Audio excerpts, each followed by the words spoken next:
안녕하세요. 실천신학 14번째이자 마지막 강의를 시작하겠습니다. 이번 장의 주제는 AI 시대 실천신학의 미래 방향입니다. 인공지능이 인간의 지적 능력을 모방하고 문화 전반을 빠르게 재편하는 시대에 실천신학은 기술을 어떻게 이해하고 어떤 기준으로 사용할 것인지 신학적으로 응답해야 합니다.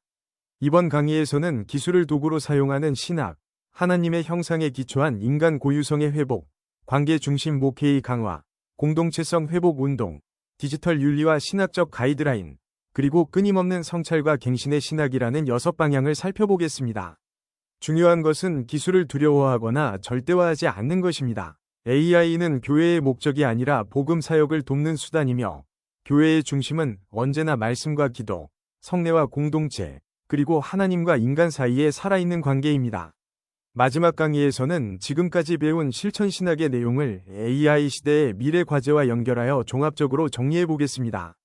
특히 이번 마지막 장은 앞선 모든 강의 내용을 미래의 실천 방향으로 연결하는 종합의 의미도 가집니다.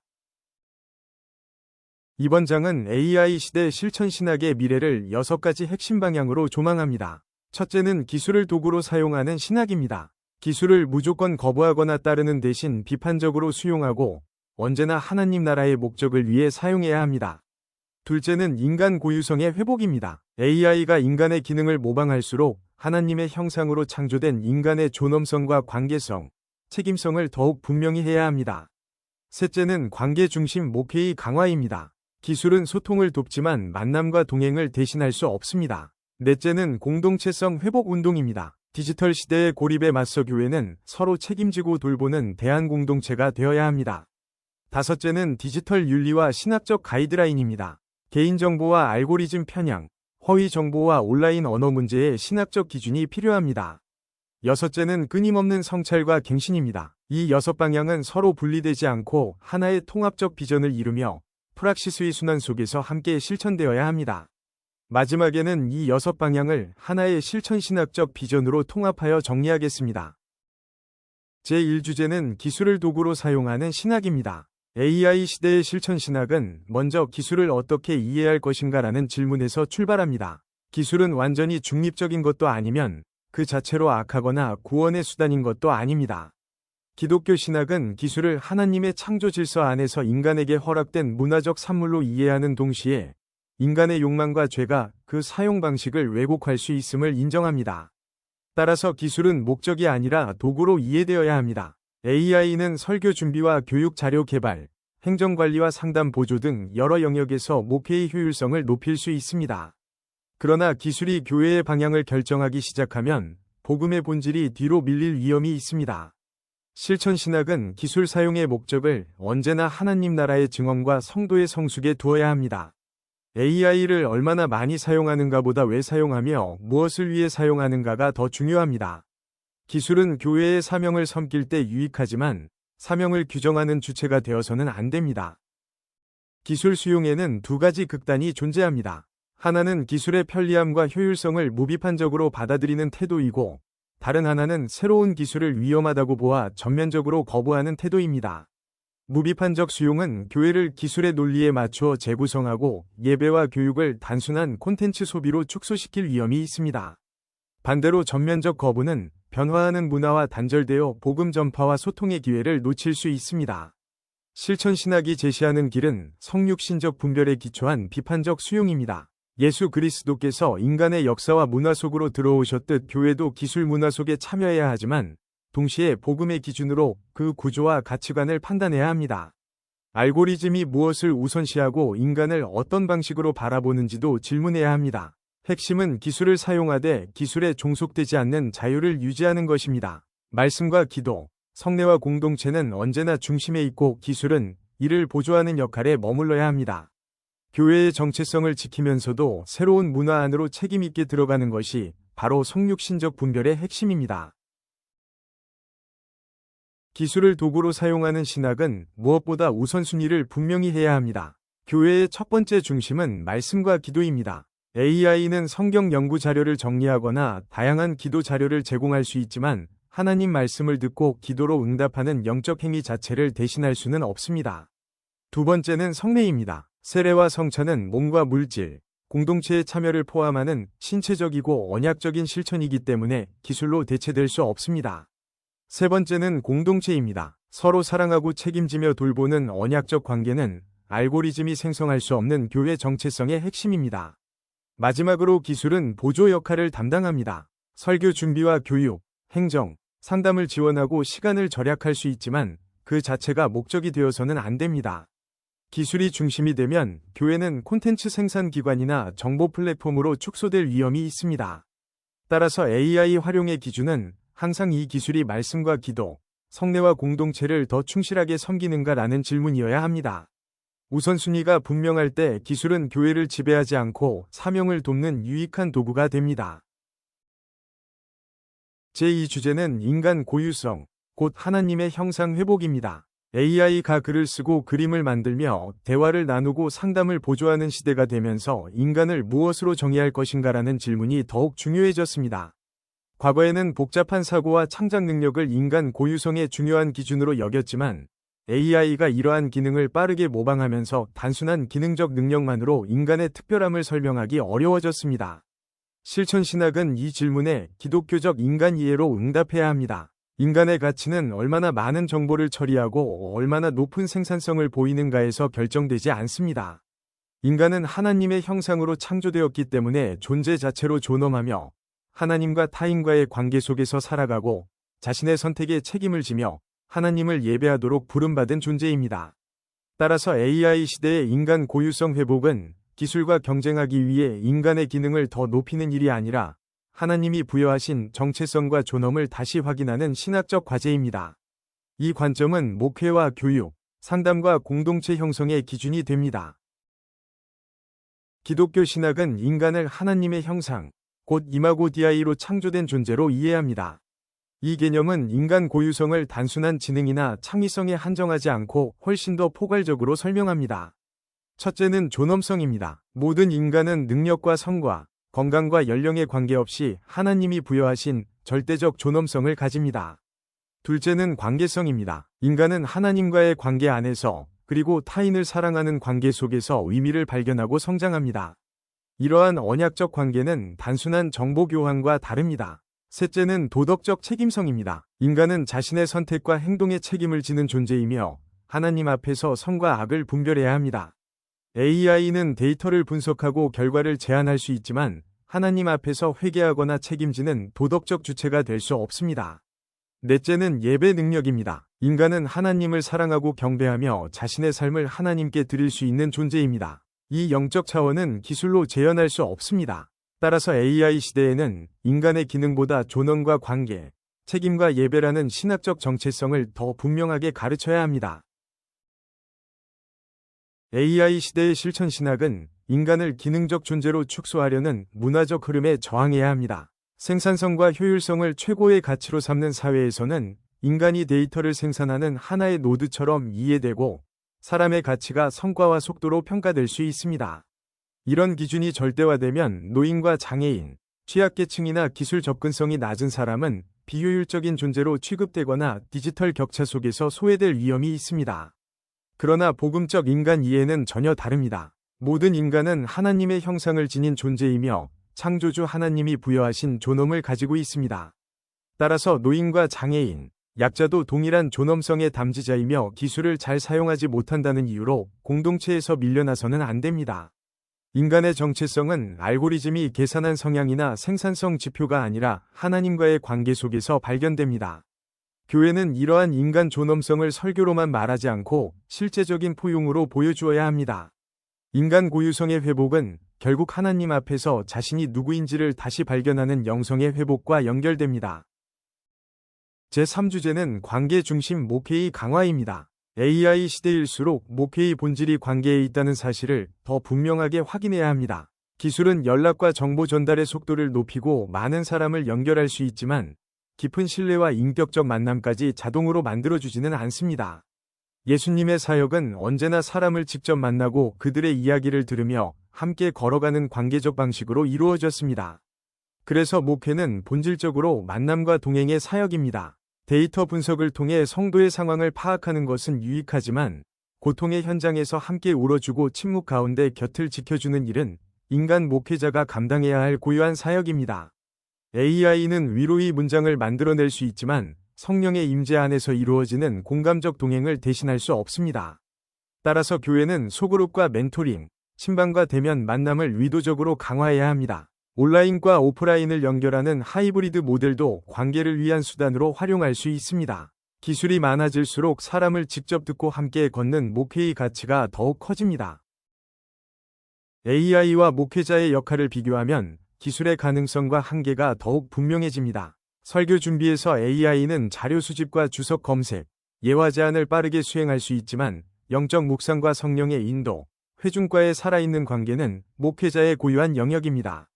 신방과 상담에서는 AI가 일정 관리와 기초 정보, 자료 안내를 도울 수 있지만 공감적 경청과 함께 기도하며 영적으로 분별하는 책임은 목회자에게 있습니다.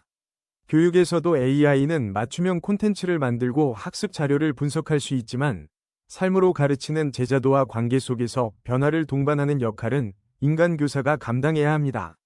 위기 돌봄에서 AI는 필요한 자원이나 기도문을 안내할 수 있지만 현장에 직접 찾아가 함께 울고 신실하게 곁을 지키는 일은 대신할 수 없습니다. 공동체 형성에서도 기술은 연결 플랫폼과 소통 채널을 제공하지만 사랑의 모범을 보이고 공동체 문화를 만들며 갈등을 중재하는 것은 사람의 책임입니다. 그러므로 AI는 목회를 확장하는 보조자이지 목회자를 대체하는 주체가 아닙니다. 제4주제는 공동체성 회복 운동입니다. 현대사회는 디지털 네트워크를 통해 이전보다 더 많이 연결되어 있지만 역설적으로 개인주의와 고립, 외로움은 더욱 깊어지고 있습니다. 많은 사람과 온라인으로 연결되어 있어도 자신의 상처와 삶을 진실하게 나눌 관계가 없는 경우가 많습니다. 바로 이 지점에서 교회는 대안적 공동체로서의 사명을 감당해야 합니다. 교회의 공동체성은 단지 한 공간에 많은 사람이 모이는 것을 의미하지 않습니다. 서로의 삶을 알고 책임지며 기쁨과 슬픔을 함께 나누는 언약적 관계가 있어야 합니다. AI와 플랫폼은 연결을 도와줄 수 있지만 공동체의 본질인 사랑과 헌신을 자동으로 만들어주지 못합니다. 따라서 교회는 소그룹과 식탁 교제, 세대 간 만남과 공동 예배를 통해 깊은 관계가 형성되도록 의도적으로 노력해야 합니다. 디지털 시대의 고립에 맞서 사람에게 실제 소속감과 돌봄을 제공하는 공동체는 복음의 강력한 증언이 될 수 있습니다. 공동체성 회복은 새로운 프로그램 하나를 만드는 일이 아니라 교회가 존재하는 방식 자체를 다시 세우는 운동입니다. 공동체성 회복의 신학적 기초는 상호 책임과 성례, 세대 간 통합과 언약적 헌신에 있습니다. 먼저 공동체는 서로의 짐을 함께 지는 곳입니다. 알고리즘은 개인의 취향에 맞는 콘텐츠를 제공할 수 있지만 기쁨을 함께 나누고 슬픔을 함께 짊어지는 책임은 인격적 관계에서만 가능합니다. 둘째, 세례와 성찬은 공동체 소속을 보여주는 중요한 신학적 표지입니다. 온라인 참여가 늘어날수록 몸과 공동체가 함께 참여하는 성례의 의미를 더욱 분명하게 가르쳐야 합니다. 셋째, 공동체성 회복에는 세대 간 통합과 다문화 포용이 포함됩니다. 젊은 세대와 노년 세대, 서로 다른 문화적 배경을 가진 사람들이 함께 예배하고 배우면 삶을 나누는 공동체는 기술만으로 설계할 수 없는 은혜의 공간입니다. 마지막으로 언약적 헌신을 유지해야 합니다. 디지털 환경은 교회를 원하는 콘텐츠를 선택하는 소비 문화로 만들 위험이 있기 때문에 교회는 서로를 책임지고 지속적으로 섬기는 멤버십과 상호 헌신의 문화를 더욱 강화해야 합니다. 결국 공동체는 접속이 아니라 헌신으로 깊어집니다. 제5주제는 디지털 윤리와 신학적 가이드라인입니다. AI 시대에는 이전 세대가 경험하지 못했던 새로운 윤리적 질문이 등장하고 있으며 교회는 기술을 사용하는 것에 그치지 않고 디지털 공간에서의 행동과 언어에 대한 신학적 기준을 제시해야 합니다. 첫째는 개인정보 보호입니다. 목회 상담과 교회 행정에서 다루는 성도의 정보는 매우 민감하므로 AI 시스템을 사용할 때 데이터 주권과 프라이버시 정책을 철저히 검토해야 합니다. 둘째는 알고리즘 편향입니다. AI는 완전히 중립적이지 않으며 개발 과정과 학습 데이터에 포함된 가치관과 편향을 반영할 수 있으므로 비판적 검토가 필요합니다. 셋째는 허위 정보와 딥페이크 문제입니다. 진리를 증언하는 교회는 AI가 생성한 정보의 사실 여부를 확인하고 성도들에게 미디어 리터러시를 가르쳐야 합니다. 넷째는 온라인 언어 윤리입니다. 익명성이 있는 공간에서도 상대를 하나님의 형상으로 존중해야 하며 혐오 표현과 무책임한 정보 공유를 경계해야 합니다. 디지털 공간에서도 거룩함은 계속되어야 합니다. 교회와 목회자가 AI를 사용할 때에는 분명한 신학적 가이드라인이 필요합니다. 첫째는 거룩함의 수호입니다. 기술을 사용하는 방식이 복음의 가치와 목회자의 정체성에 합당한지 먼저 살펴야 합니다. 둘째는 분별력의 적용입니다. AI가 제시한 내용이 사실인지, 신학적으로 적절한지, 공동체의 상황에 맞는지를 반드시 검토해야 합니다.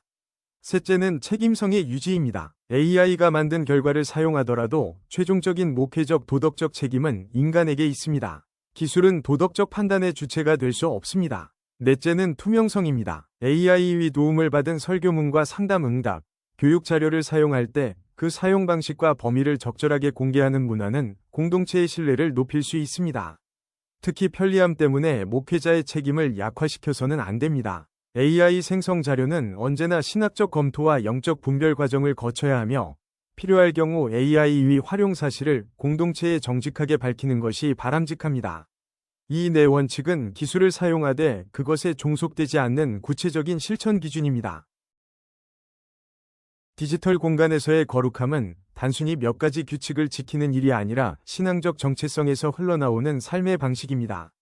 먼저 정보 소비의 분별이 필요합니다. 알고리즘이 추천하는 콘텐츠를 그대로 받아들이지 않고 진리와 유익의 기준으로 평가해야 합니다. 둘째는 시간 관리의 절제입니다. 디지털 기기 사용 시간을 의도적으로 제한하고 하나님 앞에 머무는 안식의 시간을 확보해야 합니다.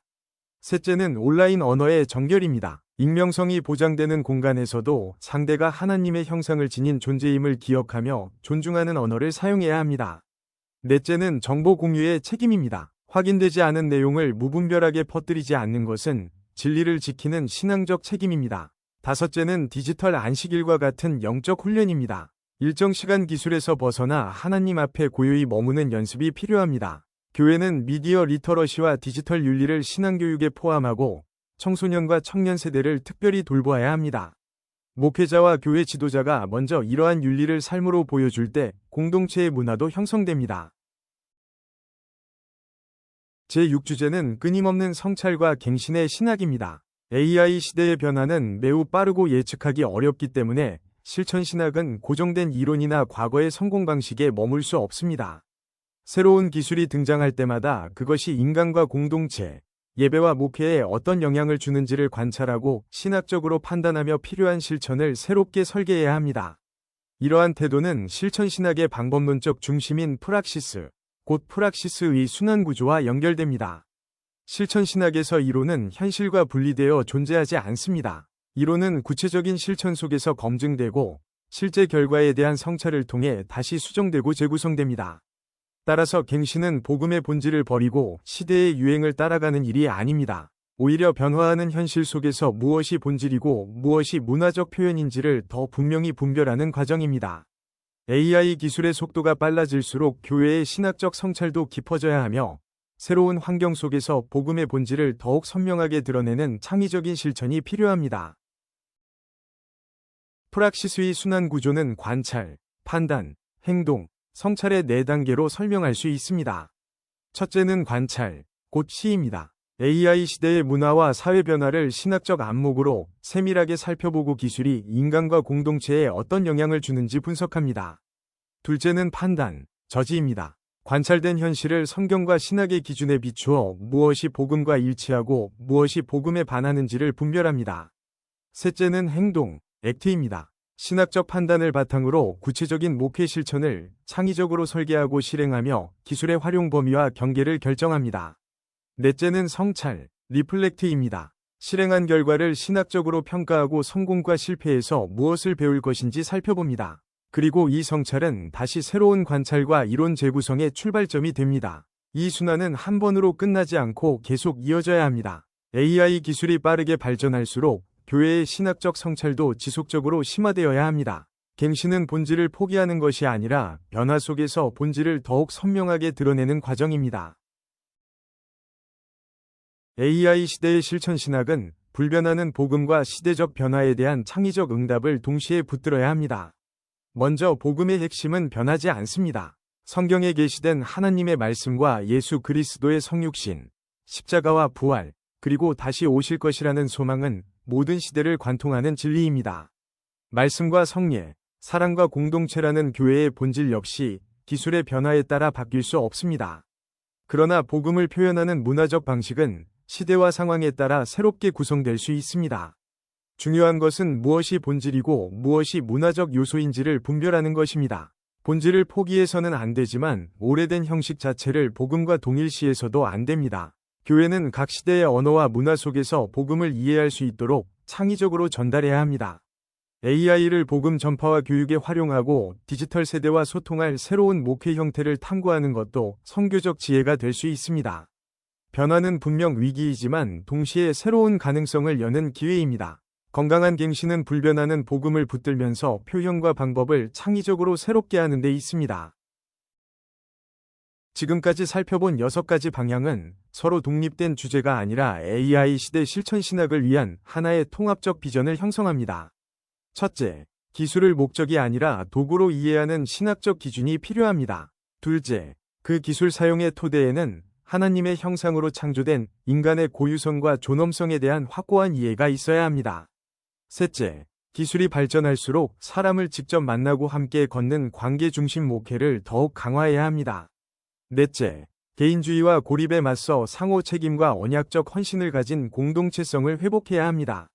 다섯째, 개인정보와 알고리즘 편향, 허위 정보와 온라인 언어를 다루는 디지털 윤리와 신학적 가이드라인이 필요합니다. 여섯째, 이 모든 실천은 프락시스의 순환 속에서 끊임없이 관찰하고 판단하며 실행하고 성찰해야 합니다. 기술의 도구적 이해는 인간 존엄성 위에 서고, 관계 중심 목회는 공동체성 회복으로 이어지며 디지털 윤리는 전체 실천의 규범을 제공합니다.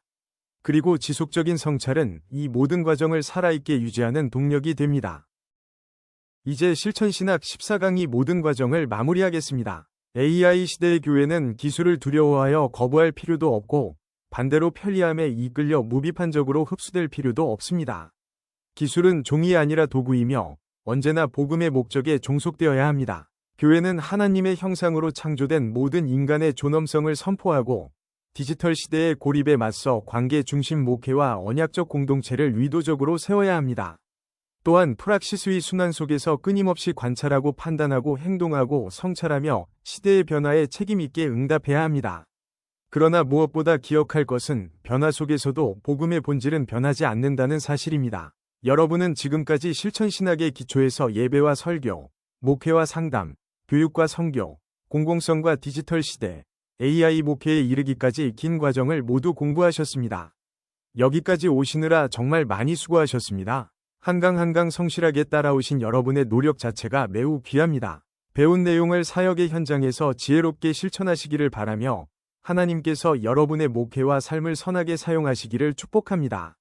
정말 수고 많으셨습니다. 진심으로 감사합니다.